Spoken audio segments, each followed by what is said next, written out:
Perfecto, entonces le damos la palabra al compañero Nicolás.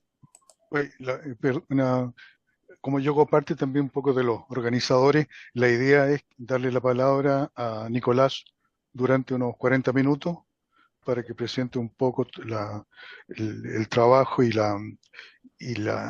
el título mismo de la temática, los pilares de la prisión política en Chile, y después haríamos unos 50 minutos preguntas-respuestas.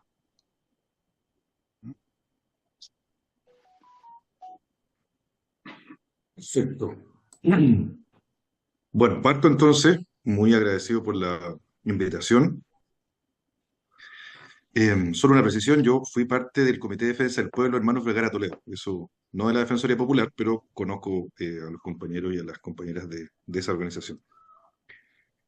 Yo, como me presentaron, vengo litigando hace como ya 10 años, un poquito más, en causas de prisión política. Y en parte me ha tocado vivir todo el proceso de lucha antirrepresiva que desde el 2011, por lo menos ya en mi proceso de titulación hasta ahora, me ha tocado ser parte, ¿no? A ver, un segundo, que me están haciendo un pregunta.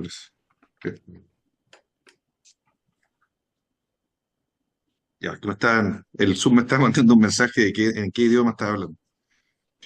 Entonces, yo he sido parte de ese acumulado histórico, lo digo también porque mi experiencia justamente hice relación desde el 2011 en adelante hasta el 2019. Hay un proceso de acumulación fuerte de lucha que desencadena en el 18 de octubre del año 2019 y todos los eventos que han sucedido con posterioridad, ¿no? Eh, Mi participación en el fondo eh, como activista viene desde antes, obviamente, pero hablo de ese periodo porque es un periodo muy trascendente para entender también todas las reformas que ha existido, que se han dado en el marco de- del Estado, ¿no? De nuestro país. Y el nombre de esta reunión, en el fondo, hablar de los pilares de la prisión política en Chile, tiene que ver con que por lo menos en relación a mi experiencia, y esto es mi posición, es la posición también de mi organización, eh, pero obviamente es una posición, es muy debatible. Nosotros creemos que en Chile existe un Estado contrainsurgente que se ha macerado por muchos años en nuestro país. ¿M? Es decir, es un Estado que contiene una batería de normas estructurales y de prácticas que se han ido perfeccionando y aplicando durante distintos gobiernos desde el siglo XX hasta ahora, y que pueden configurar esta idea de que también en cuanto a prácticas existe un dispositivo normativo que busca aplacar y castigar la protesta social y popular y a quienes se rebelan contra este sistema de una manera más grave que asegure su prisión por largos años. ¿M? Y por eso hemos hablado acá en el conversatorio, me refiero como título, de estas normas, ¿no? Porque el recorrido que uno puede hacer histórico y dogmático en relación a la ley de seguridad del Estado, a la ley de control de armas y a la ley antiterrorista, nos permiten dar cuenta de esta idea nuestra, ¿no? Del Estado contrainsurgente. En qué momento histórico respondió cada ley y cómo se han ido aplicando en el tiempo. Porque una de las cosas que uno puede constatar eh, con objetividad es que estas normas, estas tres normas centrales, hay muchas más obviamente que tienen un carácter represivo y contrainsurgente, pero estas normas centrales se han ido aplicando en el tiempo de manera indistinta por los gobiernos, se han ido perfeccionando y a pesar de ciertos vicios históricos que uno podría ver de legitimidad, se mantienen vigentes en nuestro país. ¿Mm?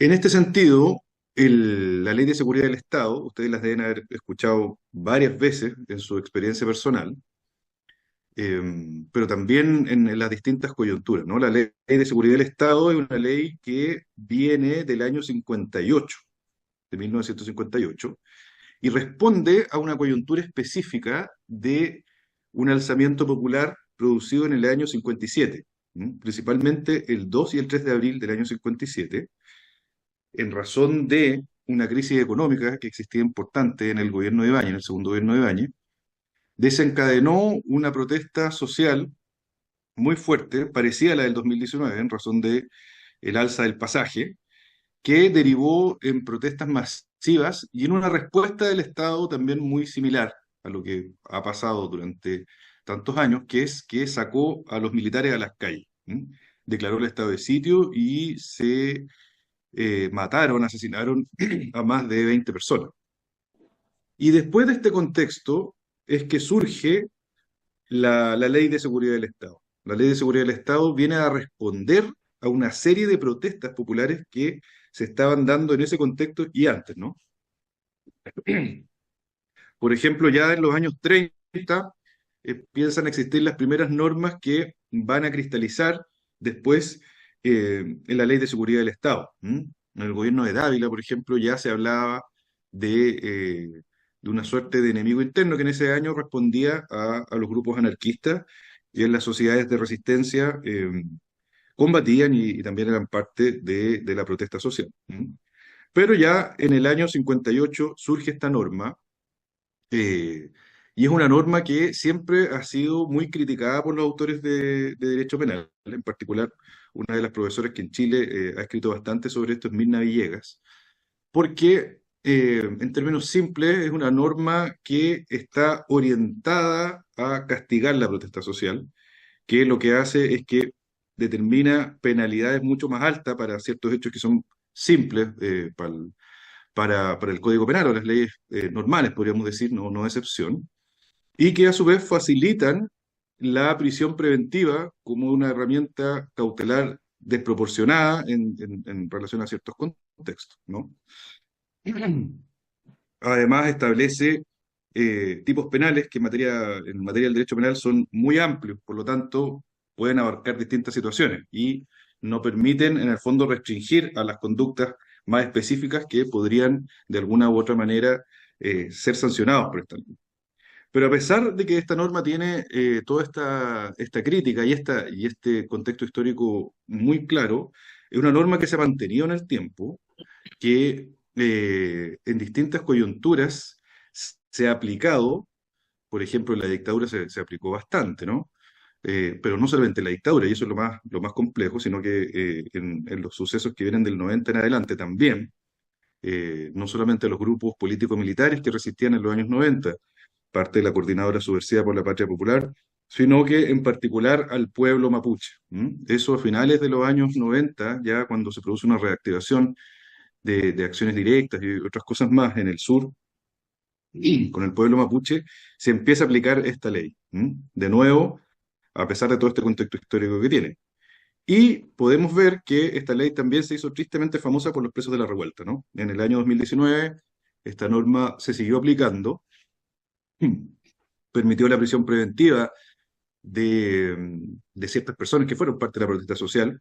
Por ejemplo, podemos dar el caso de eh, este chico que era profesor de matemáticas, si no me equivoco, que por pegarle una patada a un torniquete, que es algo que en materia penal no tiene mucha relevancia, derivó en una prisión preventiva bastante extendida, ¿no? O a jóvenes del movimiento juvenil Lautaro, que también, por unas barricadas, derivaron en una prisión preventiva bastante extendida. Y no solamente eso, sino que hoy también se ha hecho tristemente famosa nuevamente esta ley de seguridad del Estado, porque ha sido la que ha permitido la condena más larga en cuanto a años que se dio en el contexto del juicio de Héctor Yaitul, ¿no?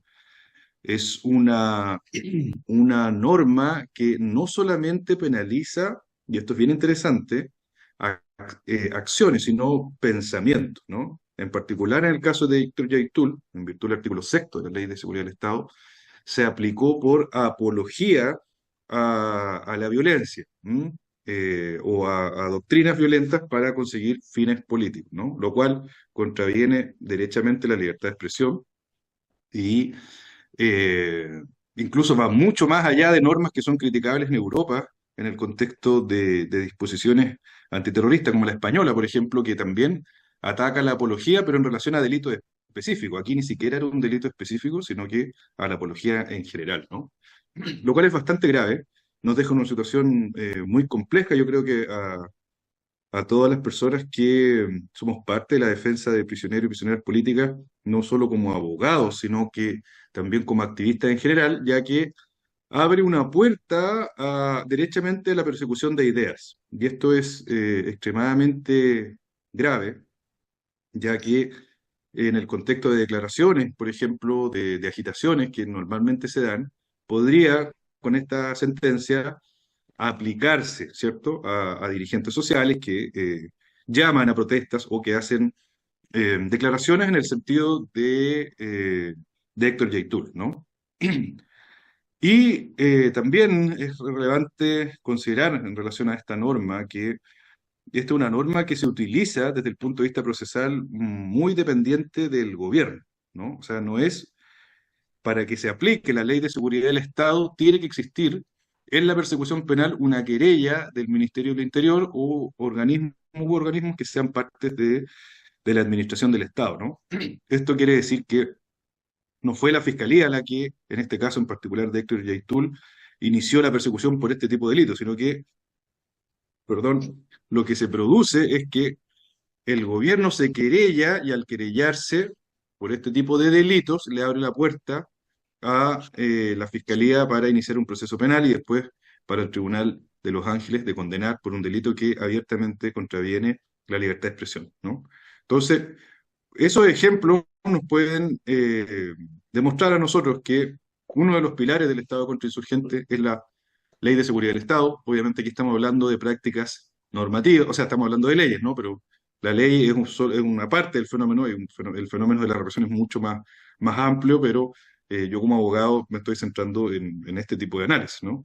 Pero lo que les quiero decir, como primer punto, es que en relación a esta ley, podemos ver que se ha aplicado de manera continua, a pesar de estas críticas que uno le puede hacer, a llegar al punto más grave de condenar a una persona por sus opiniones, que es el caso de Héctor Yaitul. ¿Mm? Em, Cabe destacar también desde este punto de vista que, sin lugar a dudas, la ley de seguridad del Estado siempre se ha utilizado como una herramienta política por los gobiernos de turno. ¿Mm? Si uno analiza la jurisprudencia, los casos que se han invocado, siempre se utilizan para aplacar la protesta social. ¿Mm? Esa es parte de una de las conclusiones que ha escrito, por ejemplo, Mirna Villegas, la profesora de la Universidad de Chile en materia penal, que se dedicaba a estudiar esta norma en relación a los distintos casos, por ejemplo, al pueblo mapuche o en casos de protesta social, siempre ha tenido ese fin, ¿no? Ha tenido aplacar y ese es su origen, ¿m? Que lamentablemente y tristemente se ha mantenido. Otra de las normas importantes que para nosotros articula este Estado contrainsurgente es la Ley de Control de Armas. La Ley de Control de Armas viene del año 72. Curiosamente viene del gobierno del presidente Salvador Allende en ese contexto y se utiliza, o sea, el origen, básicamente, la Ley de Control de Armas también estaba vinculado a la seguridad del Estado, pero en particular a combatir a los grupos armados eh, dentro de los extremos, según la teoría que promulgó en el fondo la ley, podían ir socavando la seguridad del Estado. Es decir, como a la derecha y a la izquierda, ¿no? Pero lamentablemente, y eso hay que dejarlo súper claro, la ley de control de armas a quien más castigó fue a los grupos de izquierda, ¿no? Que ya a finales de la Unidad Popular tenían una posición de corte insurgente, previniendo un poco lo que se iba a dar en el contexto del golpe de Estado, ¿no? Uno de los casos históricos más relevantes que grafican un poco la ley de control de armas, la aplicación de la ley de control de armas ya a finales de la Unidad Popular, es la carta de los cordones industriales al presidente Allende. Yo creo que ustedes seguro que la conocen, todos y todas, que un poco denuncia en el contexto de la formación del poder popular, cómo los militares estaban ya antes del 73 allanando fábricas y deteniendo gente bajo el pretexto de la ley de control de armas. ¿Mm? Es decir, lamentablemente el Estado en este caso eh, aplicó la ley de control de armas para los grupos exclusivamente de izquierda, ¿no? Y para el movimiento social más radicalizado que en esos años estaba enmarcado dentro de los cordones industriales como otro tipo de fenómenos que son parte del poder popular, eso lo podríamos discutir, ¿no? Pero eso es un hecho claro. La Carta de los Cordones Industriales es demostrativa de lo anterior.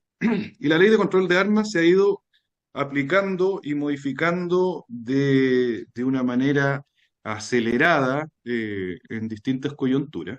Obviamente también en la dictadura se aplicó, pero principalmente es, entre comillas, en democracia, cuando la ley de control de armas se utiliza como un elemento más político para asegurar la prisión de las personas que en contextos de revueltas o de contextos de manifestaciones utilizaban algún tipo de arma casera para defenderse, ¿no? Me refiero, por ejemplo, el caso de la Molotov.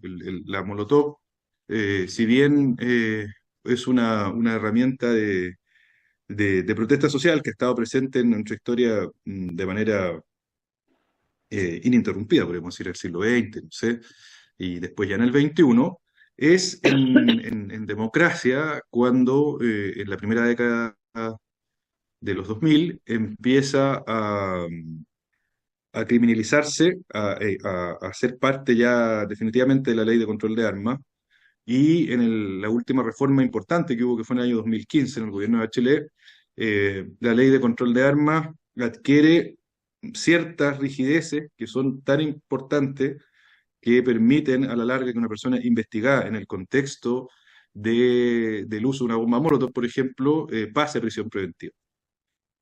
Y esto es importante porque la mayoría de los casos de presos políticos de la revuelta dicen relación con la ley de control de armas, es decir, por el uso de bombas Molotov, cosas así.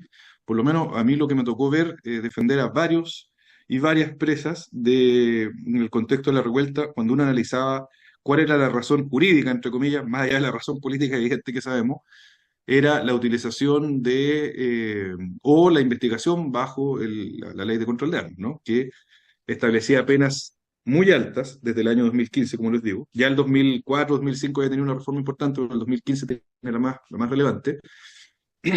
Implicaba que las penas ya eran superiores a 3 años y un día todas, y sin posibilidad de bajar, porque la ley de control de armas, en virtud del artículo 17b del mismo cuerpo normativo, no, tiene algo que se llama el marco rígido, es decir, que impide que las penas bajen, solo suben las penas. Es algo bien técnico, pero que no pasa con otros delitos. Es una norma especial en este sentido, que asegura de alguna manera que las personas pasen a prisión preventiva en el debate cautelar. Y esto en la revuelta se dio bastante y ha sido uno de los instrumentos preferidos, creo yo, de las élites y de este Estado contrainsurgente de ir modificando, porque es una norma que no tiene, de alguna manera, este origen político tan marcado como la Ley de Seguridad del Estado o la ley antiterrorista, ¿no? Sin perjuicio de eso, se ha aplicado mucho más que la Ley de Seguridad del Estado y que la ley antiterrorista para regular casos de protesta social. Entonces, esta norma incluso llegó a la desproporción de que en el contexto de la revuelta habían tantas personas privadas de libertad que, por la ley de control de armas, que se reformó en el año 2021, si no me equivoco, 2021-2022, lo que permitió la salida de algunos presos de la revuelta que lamentablemente bajo la rigurosidad de esta reforma del 2015 no tenían ninguna posibilidad de salir. Y el tercer elemento relevante en cuanto a normas es la ley antiterrorista, ¿no? La ley antiterrorista viene del año 84. Eh, Obviamente, por lo mismo tiene la bota marcada de Pinochet y está configurada bajo la doctrina de la seguridad nacional y del enemigo interno, en este caso, que correspondía en aquellos años, en el año 84, en razón de las ideas que están detrás de las normas, de los grupos político-militares que se enfrentaban a la dictadura en armas. Es decir, está orientada a organizaciones de carácter insurgente y revolucionaria que en la resistencia enfrentaban a Pinochet. Me refiero en particular al movimiento de izquierda revolucionaria, al Frente Patriótico Manuel Rodríguez y en su momento también al Mapu Lautaro, el complejo partidario, ya que inicia acciones más fuertes desde el año 87 en adelante. Y la ley antiterrorista viene a consagrar un estatuto especial muy duro que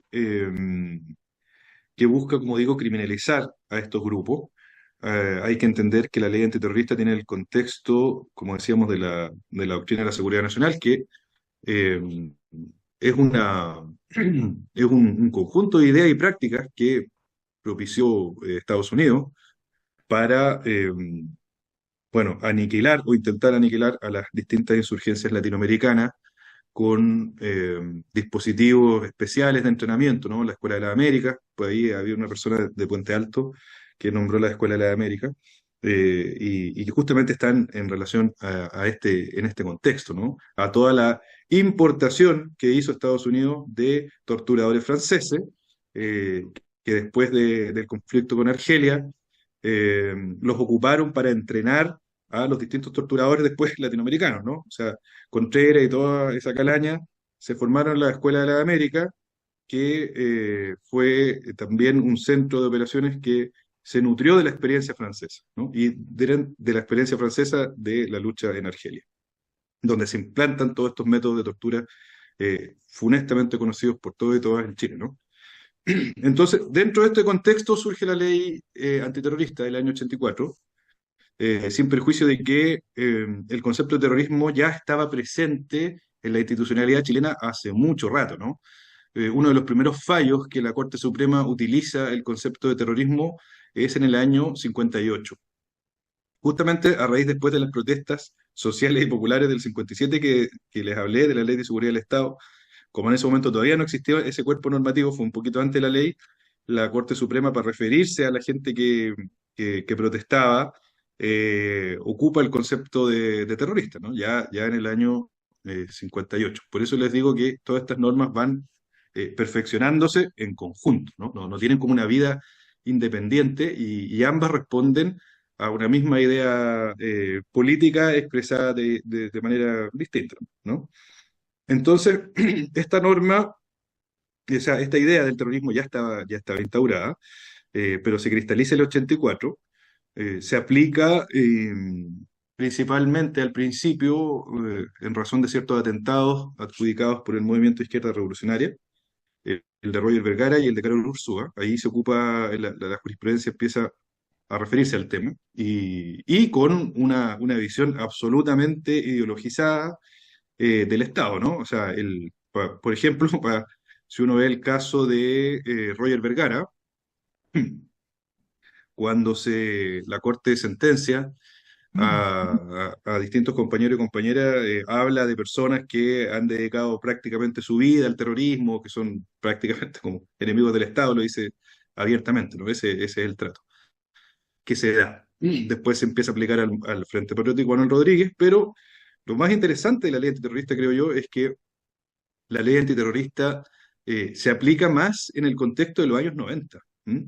Uno podría pensar que, si bien viene de la dictadura y que está más pensada para los grupos políticos militares de la resistencia, tiene un auge tristemente fúnebre también en los años 90, cuando se le aplica a muchos militantes del movimiento juvenil Lautaro. ¿M? En ese contexto que se formó la cárcel de alta seguridad, que todavía existe, el CAS Santiago. Un montón de personas del Mapu Lautaro que estuvieron presas en ese contexto, se les aplicó la ley antiterrorista. Incluso yo tengo uno de los defendidos, Marcelo Villarroel, que fue del Mapu Lautaro, que todavía, según el criterio de la Corte, o sea, de los tribunales más que de la Corte, y de la Fiscalía, está cumpliendo años de Fiscalía Militar de aquellos años, ¿no? De la ley antiterrorista, porque fue condenado a más de 40 años, y después, por estar involucrado en otros hechos, se le revocó la libertad condicional y quedó vigente, y hoy día de las pocas personas que nosotros conocemos que actualmente está privada de libertad cumpliendo condenas de la ley antiterrorista aplicada por Fiscalía Militar en los años 90. ¿M? Pero en aquellos años se le aplicó a muchas personas, o sea, no es solamente el caso de Marcelo Villarroel, hay muchas personas que terminaron firmando cosas así hasta hace poco, ¿no? Y además, esta ley antiterrorista si uno ve estadísticamente después a quién más se aplicó, desde el final de los años 90, fue al pueblo mapuche, ¿no? En el contexto ya de lucha, de acción directa y recuperación territorial legítima de la resistencia por parte del pueblo mapuche, se invocó la mayor cantidad de veces a conflictos asociados a la reivindicación territorial. ¿M? Tanto así que en el año 2010 el Sistema Regional de Derechos Humanos, en el caso de Chile pertenece al Sistema Interamericano de Derechos Humanos, Chile, el Estado chileno fue condenado por la aplicación de la ley antiterrorista, ¿no? Eso fue en el año 2010, por la Corte Interamericana de Derechos Humanos, se le condenó al Estado chileno por aplicar la ley antiterrorista en casos mapuche. ¿Mm? El caso Norin Catrimán se llama, y otros, eh, es el cual, en virtud del cual, digo, la Corte Interamericana sancionó al Estado de Chile por vulnerar el principio de igualdad, básicamente de tener un trato discriminatorio hacia los mapuche, en razón de asociar el terrorismo a los mapuche, y también por la imposibilidad de la defensa de cuestionar en aquellos años a los testigos protegidos, ¿m? Que establecía la ley antiterrorista.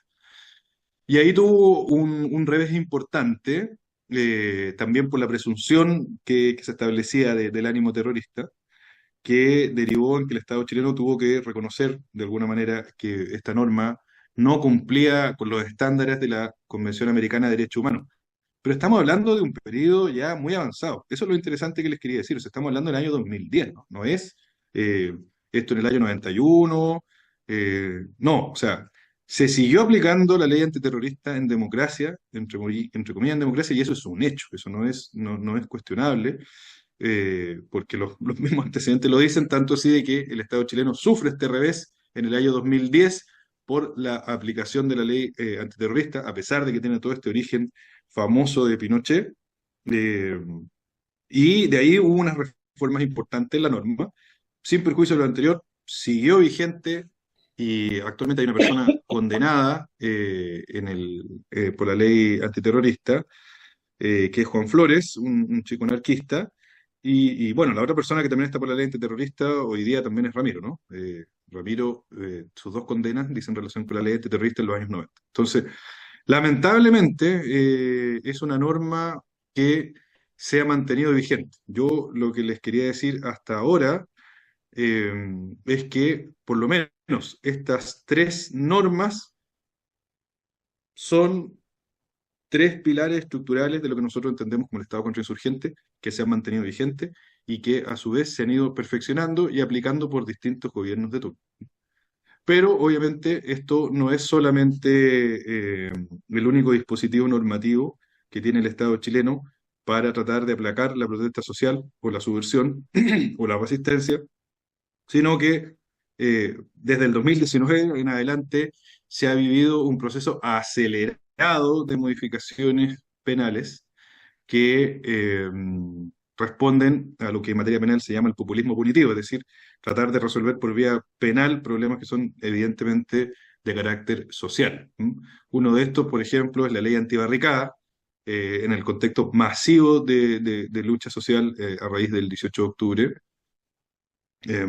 por las barricadas, por los cortes de tránsito, sacaron esta famosa ley antibarricadas que estableció una penalidad más alta para hechos vinculados justamente a la protesta social, con apoyo también del Frente Amplio en aquellos años, ¿no? Es decir, toda la élite política estuvo de acuerdo con sacar esta norma. También han existido reformas importantes en relación a las usurpaciones de inmuebles, me refiero a la ley antitoma, por ahí deben haber escuchado ese tema. Disculpe, estoy un poquito resfriado.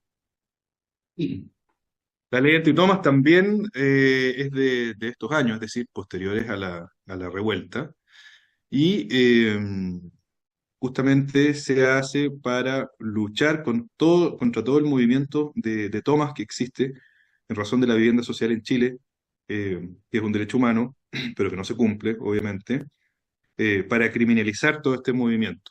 Hace poco desalojaron la toma 17 de mayo, nosotros fuimos abogados también de esa toma por harto tiempo, desde el 2019 hasta el 2024, justamente que ya se acabó la vía legal para poder defender a esta toma de terreno que como digo, buscaba asegurar un derecho social que en Chile no se da. ¿M? Y además es re interesante analizar el carácter ideológico de esta norma, porque cuando se dictó el Código Penal, que es del siglo XIX, la usurpación de inmuebles tenía una penalidad muy baja. Y uno dice, bueno, ¿por qué tenía una penalidad muy baja y ahora tiene una penalidad alta? Y es porque quienes robaban tierras en el siglo XIX era el Estado chileno al pueblo mapuche. ¿M? Por eso tenía una penalidad tan baja, básicamente una multa, y que ahora, cuando el Estado se ve amenazado por las tomas de terreno, ocupa este elemento ideológico de subir las penas y reforma la norma, ¿no? Entonces, también ha existido una corriente post siglo, o sea, post 2019 que ha modificado aceleradamente las normas. Probablemente existe una modificación de la ley antiterrorista, también de la ley de inteligencia, que es del año 2004, donde se formó la Agencia Nacional de Inteligencia, que básicamente es la continuidad de la política de la oficina de los años 90. Eh, También está en boga esta materia y probablemente sea reformada. ¿M? Por lo tanto, y ya para ir terminando la exposición, acá tenemos un Estado contrainsurgente que tiene estas distintas normas y que han configurado durante muchos años esta lógica del enemigo interno. El enemigo interno en los años 80 fueron los grupos políticos militares de izquierda, después fue el pueblo mapuche, asociado directamente a prácticas terroristas por la jurisprudencia, lo cual derivó en lo que le digo el caso Norín Catrimán, y así serán los estudiantes, este Estado contrainsurgente en términos penales, podría uno enmarcarla dentro del derecho penal del enemigo, que es lo que plantea un autor alemán, Jacobs, que básicamente dice que hay dos tipos de normas, ¿no? Normas para los ciudadanos, entre comillas, gente que es reeducable, y normas para quienes no son reeducables, en particular la gente que lucha, que se organiza, y que las penas están más pensadas desde la peligrosidad de la persona que en un principio de culpabilidad que podría limitar el derecho penal. ¿M? Eso les podría decir en términos generales. Y dejo mejor el tiempo que va quedando para que me hagan preguntas o comentarios como ustedes quieran.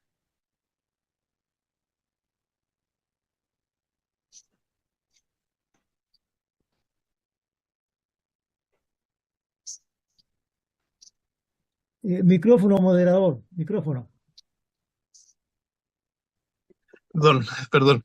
Gracias, Nicolás, por tu exposición.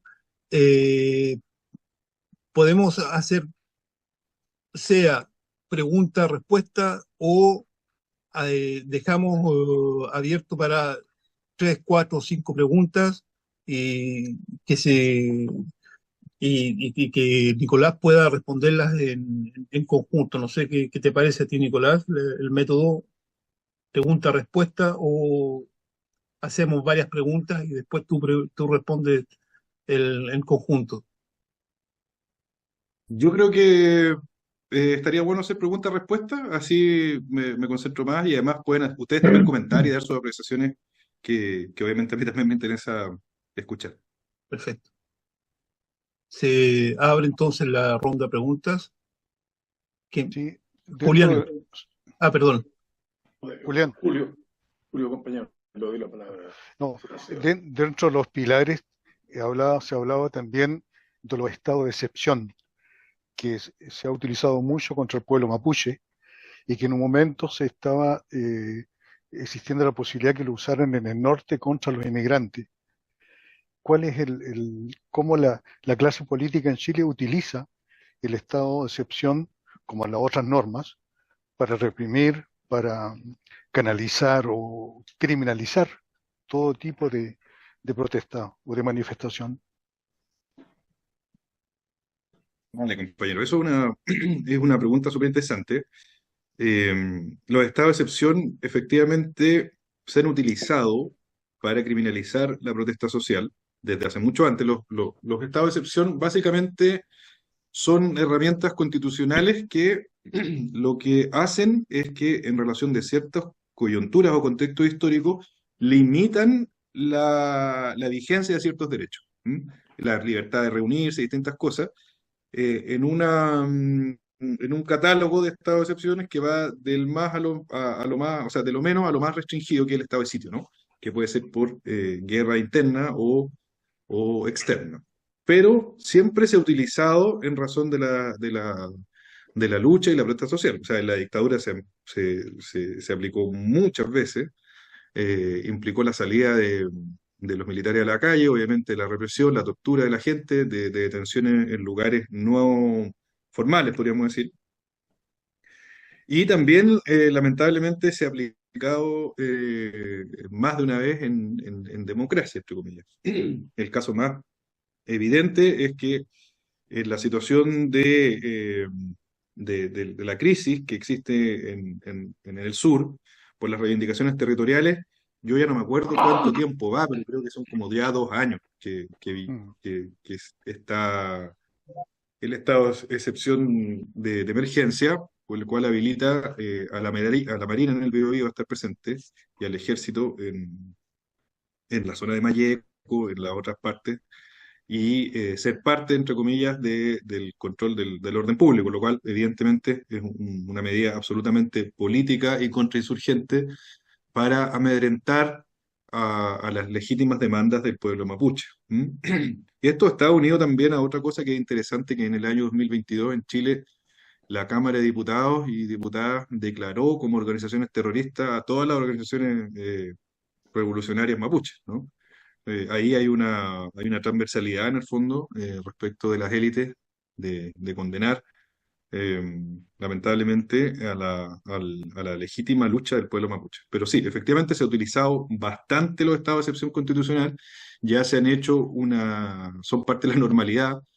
Se ha invertido la lógica, porque el estado de excepción, obviamente como su nombre lo dice, es una excepción, pero en el caso de la realidad mapuche ya no es una excepción, es una constante, ¿no? Mm. Y se quiere ampliar, en el caso del norte, se quiere ampliar aquí en Santiago también, donde estoy yo, y evidentemente es quiere ser una herramienta política por parte de las élites eh, para poder también anticiparse ante protestas sociales que perfectamente podrían darse en Chile, porque las condiciones objetivas de la revuelta siguen absolutamente vigentes, ¿no? Eso podría decir, compañero. Julián, Sí. Compañero Nicolás, mi pregunta es que, de acuerdo a lo que el proceso que tú has planteado, de lo que se ha vivido en torno a este tema de utilizar la ley y de una manera con gran continuidad, creatividad, en un proceso largo, la pregunta es que esto parece sería algo muy original de Chile en relación con los otros países de América Latina. En otra época veíamos periodos que había una gran homogeneidad en la respuesta que daban las derechas, la extrema derecha, los militares, y después pasaba a otra cosa. En cambio, en Chile hay una fuerza en continuidad. ¿Tú tienes alguna explicación de eso? Bueno, eso es bien interesante, también la pregunta y el comentario. Yo creo que acá en Chile hay algo también que es bien positivo decirlo, porque uno como abogado siempre va con las noticias como negativas, ¿no? O con la crítica al Estado contrainsurgente, todo esto.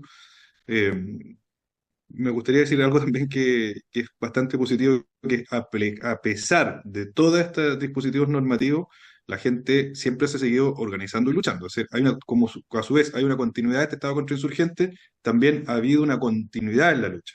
Y la organización, la gente, a pesar de toda la coyuntura, a veces negativa, siempre ha seguido peleando, ¿no? Yo, por ejemplo, como abogado, me tocó vivir todos los procesos de prisión política en el contexto de la Vía Francia del 2018, ¿sí? Y podría decir, siempre decía la gente la revuelta, hoy día se masificó el 2019 la prisión política, pero antes también había, ¿no? Siempre ha habido gente luchando. Entonces, yo creo que en parte responde a que en Chile hay una continuidad de lucha social, eh, y que siempre han habido como recambios, ¿no? Ahora, creo que también uno de los factores relevantes y que es lamentable también de que las élites en Chile no se pierden y no tienen fracturas entre ellas en aplicar estos dispositivos normativos. No, no hay, quizás en otras partes, eh, la crítica ha llevado a que estas normas no se apliquen, en fin, pero en Chile, por lo menos de los distintos sectores políticos que han estado en la institucionalidad, lamentablemente han contribuido a que en Chile exista también esa continuidad. ¿Mm? Ahora, en América Latina la situación en algunos lugares es peor, ¿no? O sea, evidentemente, por ejemplo, el caso de Perú es más grave. En Perú no solamente hay gente privada de libertad en relación a la apología como activistas, como Héctor Proyectul, sino que hace una operación hace poco tiempo, me refiero a poco tiempo, no sé, 2, 3 años. Nosotros incluso estuvimos con ellos conversando, se dieron detenidos hasta los abogados. Hay abogados presos allá en Perú con esta idea de la apología al terrorismo. Y bueno, por ejemplo, en el caso de Colombia, creo que fue ayer que condenaron a gente de la primera línea colombiana los tribunales allá a penas también altísimas, ¿no? 19 años de cárcel, similar a los chicos que estuvieron protestando el 2019 acá. Entonces, bueno, hay si bien nuestro país tiene esa particularidad que estamos conversando, la situación en América Latina, a lo menos, también tiene gravedades similares o superiores, como en el caso, digo, de Perú, evidentemente. Y por lo menos allá en Europa, donde están algunos de ustedes, uno de los ensayos de los dispositivos normativos eh, ha sido España, ¿no? España también han aplicado condenas, pero altísimas, al movimiento independentista vasco, en particular a la ETA, y en Italia también existen disposiciones tremendas, por ejemplo el artículo 41 bis, que se le aplicó a un compañero anarquista, Alfredo Cospito, que básicamente una segregación que raya en la tortura, ¿no? Lo mismo que denunció en su momento Ramiro por todos los años que estuvo en el régimen de RDD en Brasil. Eso podría decir en términos generales en relación a esa pregunta. Gracias. Juanita, Hola, aprovecho de saludarlos porque antes hice puras señas porque tenía apagado el micrófono. Un gusto escucharlos, compañeros a Nicolás también. Eh, a mí me gustaría que hiciera algún comentario respecto de la ley Naín Retamal, que es una ley donde la policía tiene todas las posibilidades de matar a la gente eh, sin ninguna responsabilidad, ni ninguna culpa y ninguna persecución. Una ley aprobada en este gobierno, un gobierno apoyado por los compañeros del Partido Comunista. Eh, Además, en estos momentos se está viendo el proyecto de reglas del uso de la fuerza, que también exime de responsabilidad incluso de sanciones, y aun cuando sean sumariados los policías, no serían apartados de sus cargos, ni tampoco serían suspendidas sus remuneraciones según lo que se está planteando en este momento en el proyecto que está en el Senado. Y en ese contexto hay 39 otras medidas de seguridad, llamadas leyes de seguridad, que están en curso de aprobarse, ¿no? y de promulgarse en el Parlamento de Chile, que son además medidas establecidas por el gobierno de Boric. Entonces me gustaría mucho que se hablara un poco de la Naín Retamal, de las reglas del uso de la fuerza, de estas otras más de 30 medidas que van a ser normas y que se están viendo en el Parlamento. La de la Naín Retamal es particularmente complicada porque ya van 8 personas asesinadas, eh, jóvenes, especialmente jóvenes populares, de zonas populares, salvo un señor que lo encolvó lo detuvieron y según el servicio médico legal, la muerte fue por asfixia en presión cervical, es decir, se pusieron sobre él en la parte, digamos, del cuello y le provocaron asfixia y lo mataron ahí mismo. Entonces, todas estas muertes serían impunes, salvo una, que es la de San Antonio, que se pidió aplicar el protocolo de Minnesota, que es la investigación, digamos, de una muerte eh, potencialmente ilícita, así creo que le llaman.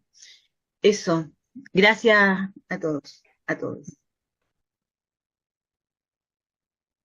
Bueno, ese tema es muy interesante y atingente, el tema de la ley Naim Retamal. Claro, yo creo que también en términos generales, cuando yo hablaba de este estado contrainsurgente, también obviamente me refiero al gobierno actual. O sea, yo creo que no ha habido modificación en esta lógica de la contrainsurgencia y creo que en parte también, como un comentario general, no solamente se ha mantenido, sino que se ha agravado. Yo creo que este gobierno es responsable de la persecución de activistas a tal punto de que en el caso de Héctor Yaitul son ellos los que motivaron la querella por ley de seguridad del Estado. Si no hubiera sido por ellos, Héctor Yaitul no estaría privado de libertad, pero a su vez han agravado la situación hacia el pueblo mapuche de manera evidente, ¿no? Entonces, eso lo digo como comentario general. Y también han aprobado normas y han sido parte de prácticas de criminalización de la protesta que se han materializado, por ejemplo, en la ley Naim Retamal, ¿no?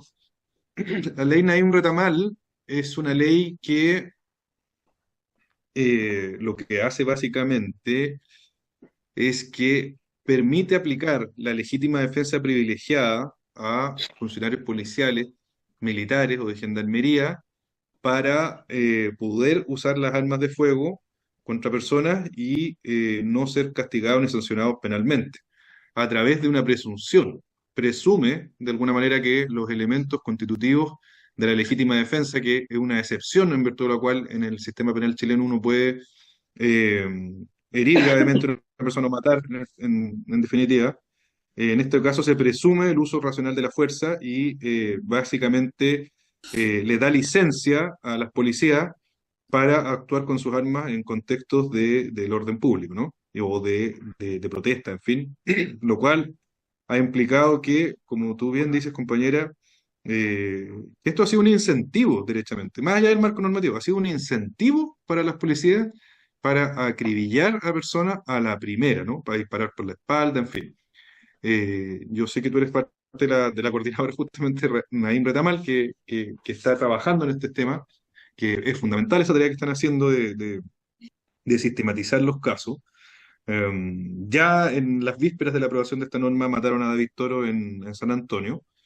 eh, y también ya en la vigencia de la norma a distintas personas, ¿no? Yo en particular soy abogado del caso de los chicos de la Juan Antonio Ríos, de Maxi, y que también estamos investigando ese hecho con todas las limitaciones que justamente establece esta norma, ¿no? Porque si se presume que la policía actuó de manera correcta en cuanto al derecho, ¿no? A la legítima defensa, a su vez es un incentivo no solamente a la policía para matar, sino a la fiscalía para cerrar los casos inmediatamente. Porque la fiscalía, ¿qué es lo que va a hacer? Atorada en miles y miles de casos, uno como este van a decir, bueno, acá se presume que actuó bien, no pasa nada, este caso se cierra, ¿no? Entonces, nosotros hemos empujado el caso, ese caso en particular, para que pueda llevarse a justicia, eh, a un buen puerto, pero hay un montón detrás. La misma fiscalía en este caso no ha querido investigar algunas cosas. Nosotros incluso le hemos planteado que la trayectoria de la bala no se condice con que a uno de los chicos los hayan asesinado por el frente, sino por la espalda, y ahí ya por la espalda no hay ninguna posibilidad de que se entienda una legítima defensa en ninguna parte, sino eso es un crimen. ¿Mm? Pero esta norma ya está vigente en Chile. Lamentablemente le ha costado la vida a distintas personas, a una persona en Antofagasta también, a una señora en Antofagasta, creo que en Coquimbo o no, Coquimbo, creo a otra persona, un ciudadano venezolano. Y así. ¿no? Lamentablemente, ha habido un apoyo del gobierno no solamente a la existencia de esta ley, sino al actuar de Carabineros en estos casos. Y acá tenemos que detenernos un segundo solamente. En Chile, no solamente Carabineros, como recuerdan algunas personas, tiene problemas de los desfalcos más grandes de la historia, sino que en Chile, en virtud de una normativa que existe, que es la 20.357 de delito de lesa humanidad, se va a formalizar en algún momento, a pesar de las postergaciones políticas que han hecho la formalización, al director general de Carabineros. Es decir, en Chile, la policía se les da esta facultad especial de matar en virtud de la ley Naim Retamal, en el mismo contexto que a su vez la están acusando de los episodios más graves y masivos de vulneración de derechos humanos en Chile, después de la dictadura, ¿no? Es decir, en el año 2019 en adelante, producto del actuar de Carabineros, ha quedado demostrado que muchas personas perdieron sus globos oculares, fueron vejadas de distintas maneras, y ahí, por lo mismo, por un delito de omisión, en este caso de haber podido parar toda esta situación, porque no la pararon nunca, sino que a la primera semana del estallido social ya se sabía que había no sé cuántas personas con trauma ocular, después ya en una semana más eran 20, 50 personas más, y eso nunca fue parado por parte del director general de Carabineros, ni Rosas ni Yáñez, y Yáñez tiene todo el apoyo del gobierno, eso ha quedado demostrado, tiene todo el apoyo del gobierno para seguir ahí, y lamentablemente, incluso en una también movida política inédita en la historia, se le cambió la formalización para octubre, no me acuerdo, creo que en octubre.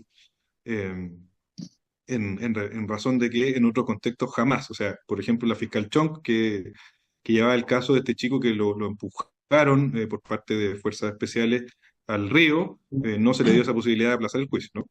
Entonces, estamos en un contexto muy complejo en ese plano. Este gobierno evidentemente ha apoyado todo aquello, y además hay un conjunto de normas, como dices tu compañera, que probablemente van a ser aplicadas en las reglas de uso de la fuerza, justamente una materialización de la ley Naim Retamal, que viene a regular este espectro amplio que establece la presunción de la racionalidad del medio, que les decía como legítima defensa, y que vienen a consagrar de manera más específica lo mismo, ¿no? Esta licencia para matar de las policías, en particular Carabineros, que es la que tiene eh, más, eh, más casos, ¿no? Y bueno, eso es una demostración de la continuidad del Estado contrainsurgente y de la responsabilidad que tienen los gobiernos de turno, ¿no? Edgardo, Mira, dos comentarios. El primero sobre las democracias. Las democracias tienen nombres y apellidos. Y en Chile se aplicó la teoría de la seguridad nacional. Y la última etapa de la teoría de la seguridad nacional habla de la democracia protegida. La democracia protegida y la seguridad nacional vienen de los oficiales franceses que combatieron en Indochina y en Argelia. Y otra cosa, hablando de la situación a nivel del caso internacional, eh, en Francia se persigue también por delito de opinión. Es el caso del secretario regional de la CGT del Norte, que está siendo perseguido por un panfleto denunciando a Israel la masacre que hay en Gaza. Y la ley Nair Retamal, hay una ley que se aproxima mucho en Francia, habría que ver las sutilezas, pero es casi la misma cosa. Nada más.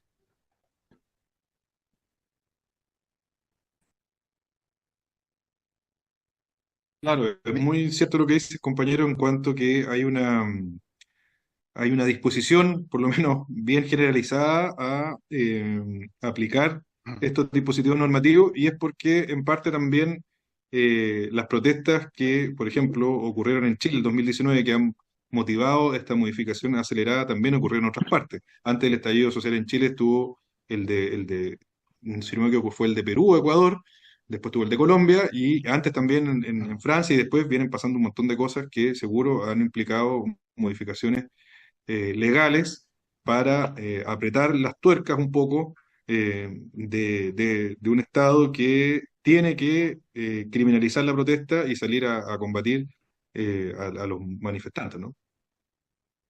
Ujú. Pablo, Miguel está pidiendo la palabra también. Em, bueno, efectivamente Chile sigue enviando tropas a la Escuela de la América y también hay ejercicios militares acá con el Comando Sur. En nuestro propio país el año pasado hubieron al menos 2 ejercicios. Ahora andan miembros de la Armada en este portaaviones Washington que por hoy día está haciendo ejercicio en la Argentina y que incluso viene a Chile. El entrenamiento, bueno, nosotros acá con diversas organizaciones, entre ellas con la Comisión Ética contra la Tortura, hicimos varias protestas en el Fuerte Aguayo, donde se entrenaban militares y policía contra insurgencia urbana. Eh, eh, yo te quería preguntar si todas estas leyes contra insurgentes de alguna forma favorecen que los militares, recientemente murió un conflicto, que la policía eh, eh, reprima, abuse de su poder contra nuestro pueblo. Y la segunda pregunta es, ¿qué papel ha tenido la Defensoría Penal Pública en la situación de los presos políticos? Gracias. Ya. Súper buenas palabras y comentarios, también interesantes. A ver, ¿qué podría decir? Yo creo que en razón de todos estos dispositivos normativos que les he dicho, haciéndole un poco un contexto histórico de cada uno, está claro que al ejército y a las Fuerzas Armadas en general se les ha utilizado para salir a reprimir a la gente, matar y tratar de dejar un mensaje respecto a todas las personas que a futuro quieran alzarse contra este sistema de dominación. ¿M? Pero en particular, evidentemente, nuestro país ha tenido un vínculo muy fuerte con Estados Unidos para efecto de configurar esta política contrainsurgente a nivel de las Fuerzas Armadas, ¿no? No solamente está la evidencia concreta de los entrenamientos de los militares y de las Fuerzas Armadas en general en la Escuela de las Américas, sino que, como bien dice, esto se ha ido perpetuando y continuando, lamentablemente. Efectivamente, ustedes ahí deben saber mucho mejor que yo, las personas que han abordado eso en particular, ¿no? El Comité contra la Tortura en relación a esta base en Concón que pusieron. Y además,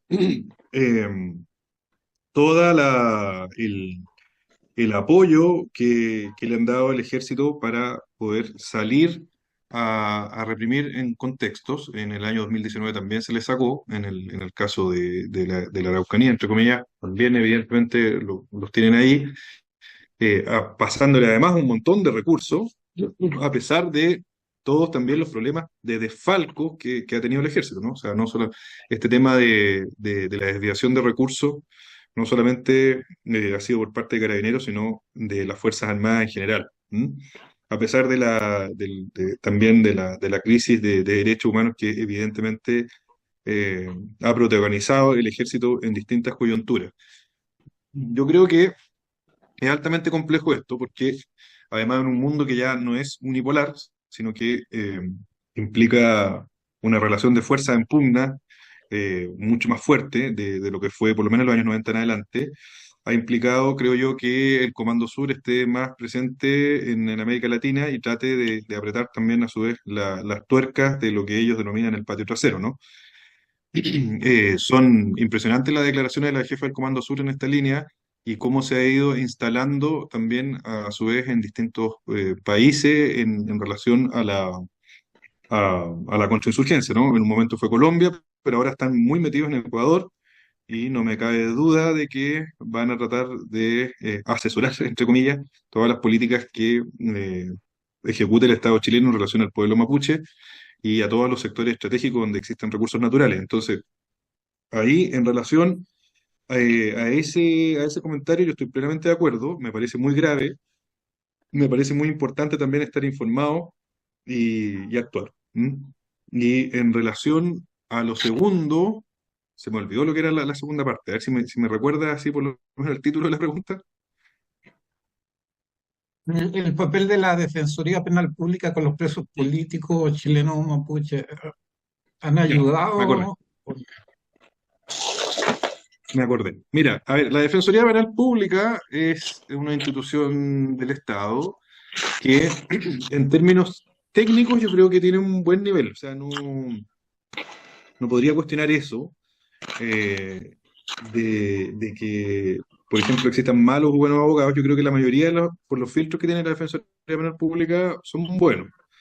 Eh, pero tienen esta visión, obviamente, neutral, entre comillas, de todas las instituciones del Estado en relación al fenómeno de la prisión política. No la reconocen, obviamente, y por ende no tienen,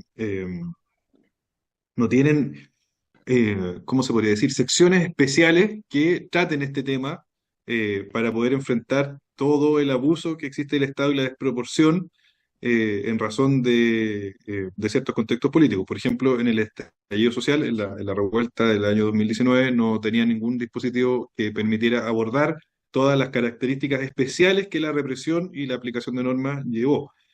Sin perjuicio de lo anterior, yo creo que en materia mapuche tienen un poco más de presencia, tienen la Defensoría Penal Mapuche, que es parte de la Defensoría Penal Pública, que ha podido abordar más casos con, esta especificidad que se requiere. ¿Mm? Eh, yo creo que tiene que ver con que el Estado chileno, en su amplia expresión, no reconoce la prisión política. Y no la reconoce porque, tiene esta lógica de que, la prisión política solo es, en la medida que se reconozca como oficialmente. Obviamente el Estado nunca va a reconocer la prisión política, y además manejan un concepto muy restringido, que es el que tenía Piñera, eh, que prisión política es solo prisión de ideas, ¿no?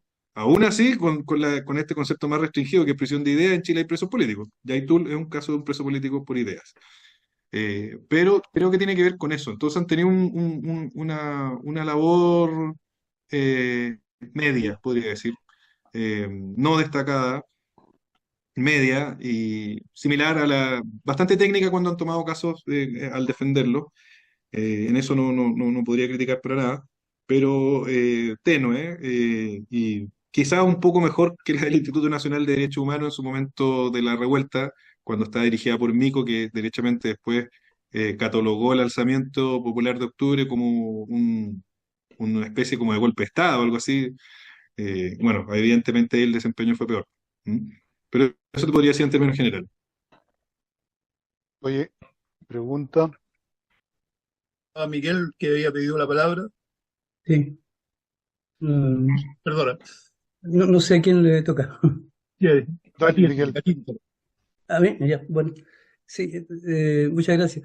Eh, Se han tocado varios temas, son todos muy interesantes y compañeros muy precisos.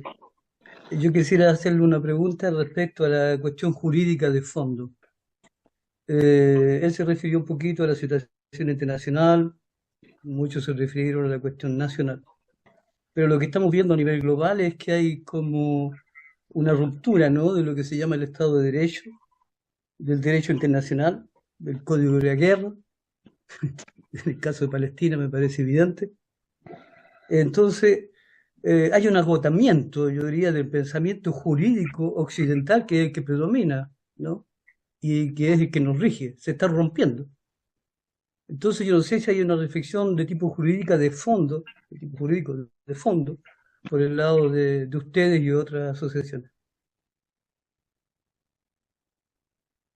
También súper interesante ese tema, profundo también a nivel histórico. Yo creo que, en la lógica de las democracias, entre comillas, occidentales, que se basan un poco en las libertades que se ganaron con la Revolución Francesa, de ahí en adelante, evidentemente, han caído en autoritarismo y en contradicciones a las propias lógicas de las libertades individuales, ¿no? Estoy hablando eh, de ese paradigma. ¿M? En razón de ese paradigma, estamos en un momento muy, muy crítico. O sea, yo creo que el momento crítico, si uno tuviese que analizarlo, por lo menos desde mi área, que es el derecho penal, quienes derechamente han justificado una normativa especial que no juzgue a las personas en base a lo que hicieron, sino en base a su peligro potencial, es como les decía la doctrina del derecho penal del enemigo. Los abogados y abogadas peruanas, por ejemplo, abordan mucho este concepto para poder criticar la situación de la prisión política allá, que básicamente, como les señalaba, establece un estatuto diferenciado. También en España, Silva Sánchez, un autor, plantea un derecho penal de tercera velocidad, que a las personas se les castiga por su potencial peligroso, ¿no? No por lo que hicieron, lo cual es consagrar derechamente esta contradicción que tú muy bien haces respecto del origen de las normas punitivas en las democracias occidentales, ¿no? Esto ya que desde la Revolución Francesa en adelante siempre se planteó al Estado, por lo menos en términos de la represión, como esto en el papel, obviamente. Sabemos que bajo esas mismas normas también hay un montón de masacre y cosas, ¿no? Pero se plantea como un derecho penal más mínimo, más restringido. Entonces, la ampliación y la, la diferenciación también, a su vez, de estatutos penales para personas que son potencialmente peligrosas, llámese subversivos, revolucionarios, contradice el principio de igualdad que supuestamente debiese tener las normas en relación en términos penales que vienen de esta ideología, ¿cierto?, de la Revolución Francesa. Pero estamos en esa coyuntura. Yo creo que lo que mejor describe, como te digo, en términos penales es el derecho penal del enemigo. Yo, como le estoy hablando hoy día en un foro que está mucho más allá de la parte penal, que aborda elementos políticos como activistas que somos todos y todas de los de derechos humanos, los derechos del pueblo, me parece que mejor es hablar de un Estado contrainsurgente, por lo menos en el caso de nuestro país, eh, para tener claro contra qué nos enfrentamos y cómo ese Estado contrainsurgente se une a una política internacional del bloque occidental que permite estas masacres, por ejemplo, en Palestina, a la luz del día, sin sanción, ¿no? O sea, nosotros hemos visto que mucha gente dice, bueno, la Corte Penal Internacional va a perseguir a Netanyahu y todo.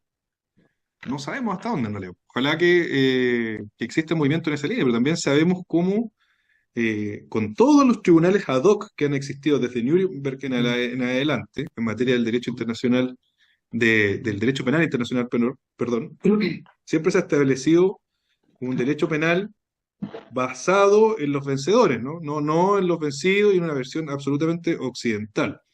Y probablemente en este caso, a pesar de las movidas de la Corte Penal Internacional, no se llegue a justicia en términos de lo que pasa en Palestina. La justicia está radicada en los pueblos, ¿no? Está radicada en su lucha, en su organización y en su resistencia. Por lo menos esa es mi visión. Muchas gracias. Julio.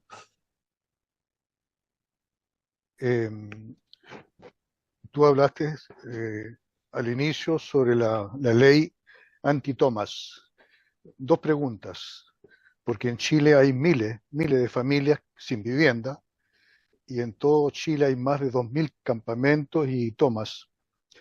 Entonces, la primera pregunta es que si a partir de la toma del 17 de mayo, si hay presos, pobladores presos por el hecho de confrontarse con los pacos cuando son desalojados.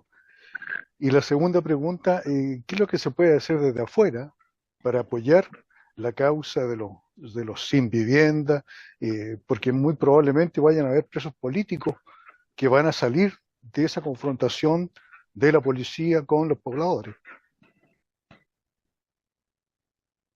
Otro buen tema contingente para nuestro país, por lo menos, porque yo creo ahí, Julio, que uno de los elementos centrales de la lucha de clase en Chile, ya hablando de ese concepto que por lo menos a mí me hace, me hace sentido dentro de mi visión, obviamente de la historia y de la filosofía, es la vivienda. O sea, el conflicto de la vivienda en Chile en estos momentos es uno de los elementos centrales de la lucha de clases. Y por ende va a tener mucho que dar como resultado, porque si bien la ley antitomas buscó eh, atemorizar a la gente que se moviliza por una vivienda digna, yo creo que está pasando lo contrario. Está conformándose un polo de rearticulación de la lucha social y política en Chile a raíz de ese conflicto. Te lo digo porque yo estuve en la 17 de mayo, como te digo, fui abogado, estuve en el desalojo, estuve allá, y la indignación fue tan grande de la gente, fue tan evidente el trato que le dieron a la gente, básicamente no le aseguraron nada, la Corte Suprema estableció ciertas condiciones para el desalojo, pero la gente la dejaron en la calle, en la lluvia, que eso implicó a su vez una reflexión muy profunda de quienes están luchando, de decir, ya basta.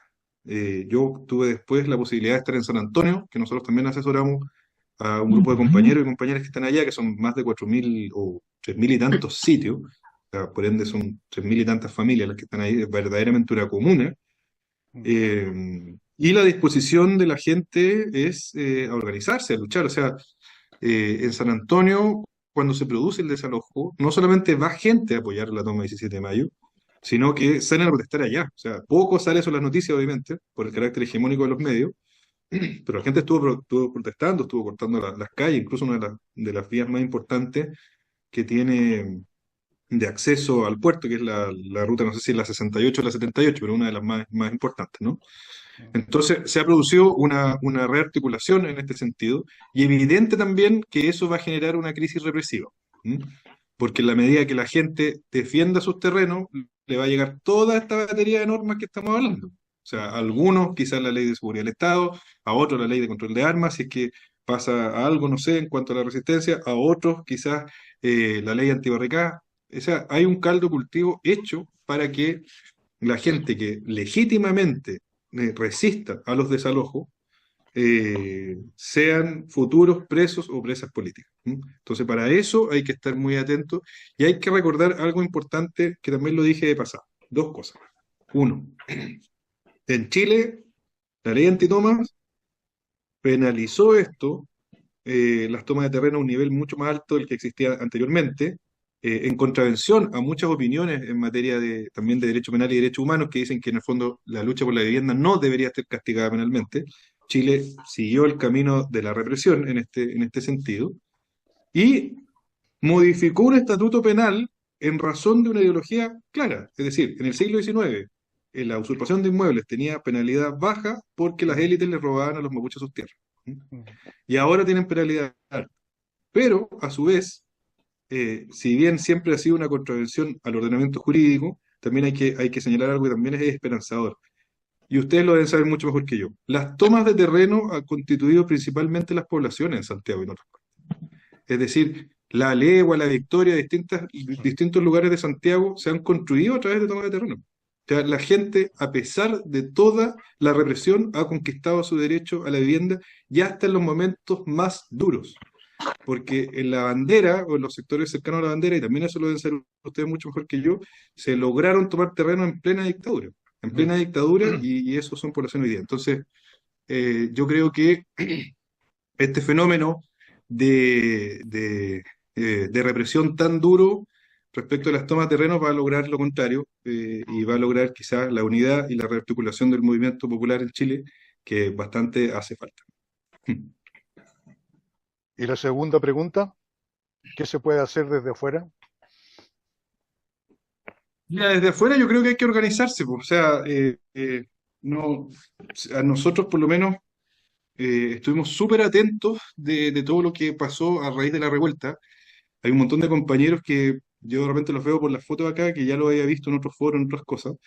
Y como siempre ha sido la gente chilena del exterior, que ha peleado toda su vida ante las distintas coyunturas como la revuelta, un montón de comités solidarios. Yo creo que hay que tratar de hacer, y lo digo con mucha humildad, porque obviamente no estoy afuera y nunca me he articulado con ustedes allá, pero tratar de empezar a movilizarse en la misma línea que se hizo con la revuelta, ¿no? Quizás establecer comités de solidaridad o vínculos con el campamento, por ejemplo, el que más yo creo que tiene una situación grave es el de San Antonio, porque en San Antonio son 4.000 familias alrededor que van a ser desalojados de la misma forma que la 17 de mayo, y esto va a pasar en unos meses más, ¿no? Entonces, la campaña del no al desalojo en San Antonio es fundamental. Es una de las más centrales, creo yo, sin desmerecer todas las otras tomas de terrenos que hay en distintas partes, ¿no? Pero a lo menos yo creo que es importante partir por ahí, solidarizar, hacer campaña. Yo creo que también a la gente le sube el ánimo absolutamente saber que hay gente apoyando estas luchas tan justas en otros lados, ¿no? Yo pude ver, por ejemplo, una actividad de la 17 de mayo, antes que la desalojaron, cuando vinieron en distintos buses la gente de San Antonio, y yo creo que todo ese ánimo también permitió que la gente luchara como luchó, porque eso no apareció en la noticia, pero la gente luchó, la gente defendió su terreno en la 17 de mayo. Obviamente no pudo porque eran muchos carros blindados, no sé qué cosa, pero la gente luchó por sus terrenos. Entonces, todas esas muestras de solidaridad son fundamentales, creo yo, y como te digo, creo que ese es uno de los elementos centrales de la lucha de clase hoy día en Chile, en la vivienda. Muy bien. Gracias. Chago, creo que haya pedido la palabra. Tu, tu micrófono. Ahora sí, ya. Gracias por toda la información y tu opinión y comentarios sobre el tema que estamos tratando. Mi pregunta va en el sentido de saber la situación que están viviendo los presos que quedan de la revuelta. Nosotros acá, digamos, seguimos la situación un poco que apoyamos a la familia y a los presos de la revuelta, y hemos tenido conocimiento que todavía quedan algunos, ¿ah? No se sabe cuántos, porque no hay cifras oficiales, hemos buscado. Simplemente hemos tenido contactos así esporádicos con algunas agrupaciones de presos, que hay dos allá en Santiago, pero no tenemos un cuadro que, que pueda ser, digamos, un poco más generalizado, más amplio, en el sentido de poder entregar información aquí afuera, en el exterior, sobre la situación de los presos de la revuelta actuales que quedan. Por ejemplo, en Antofagasta hay un compañero ahí que acaba de cumplir 20 años de edad y está condenado a 12 años de prisión. Y no se ven muchas posibilidades de intervención como para que se pueda reducir la pena. Incluso hay problemas también para mejorarle las condiciones ¿cómo se llama? De reclusión. El compañero se llama David Jara, creo que. David. En todo caso, eso y la otra pregunta, digamos, por la situación también de los otros presos, que se llaman subversivos o anarquistas. ¿Ah? Entiendo que Francisco Salar fue condenado a un montón de años. ¿Ah? Ahora, ¿qué se puede hacer en ese plano? Y lo mismo, en relación con lo otro, teóricamente habría que agotar las gestiones a nivel nacional, para enseguida abordar la cosa a nivel internacional, ¿ah? Y saber también la situación, conocer un poco de Mauricio Hernández Norambuena, Ramiro, ¿ah? Y, y yo creo que, bueno, eso, concerniendo a los presos.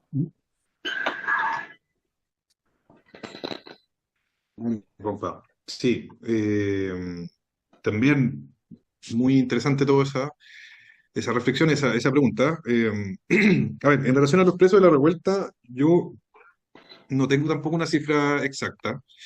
Solo podría decir que sí, es un problema absolutamente vigente, no es algo que se haya terminado, ni que menos con los indultos acotados que se dieron permitieron la libertad de todas las personas. Para nada. O sea, primero hay que señalar que en relación a las personas que estuvieron presas en la revuelta, hay muchos que están cumpliendo condena y van a cumplir condena por hartos años fuera del penal, que eso igual implica hartas restricciones a sus libertades, ¿no?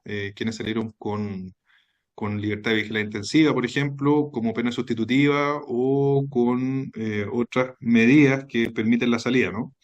Entonces son hartas personas que están ahí que también va a ser súper difícil reconstruir la vida para poder trabajar y distintas cosas, ¿no? Pero en relación a las personas privadas de libertad, sí, pues queda un lote. En Antofagasta está ese compañero David Jara.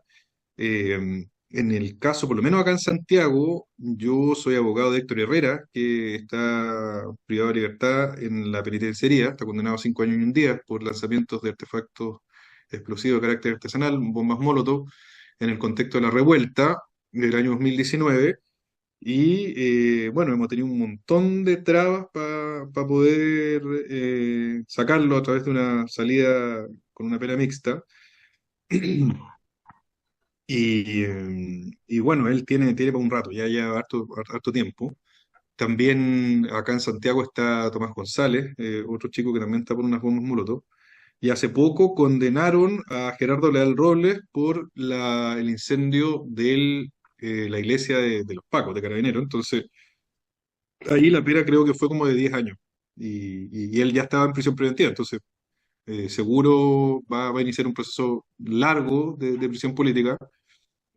Otro caso que se siguió, o sea, que se agitó bastante acá fue el de Nicolás Piña. Nicolás Piña también fue condenado a 10 años por el lanzamiento de bombas molotov a Carabineros, pero él no alcanzó al ser aprendido y no, hasta ahora no está habido, podríamos decir.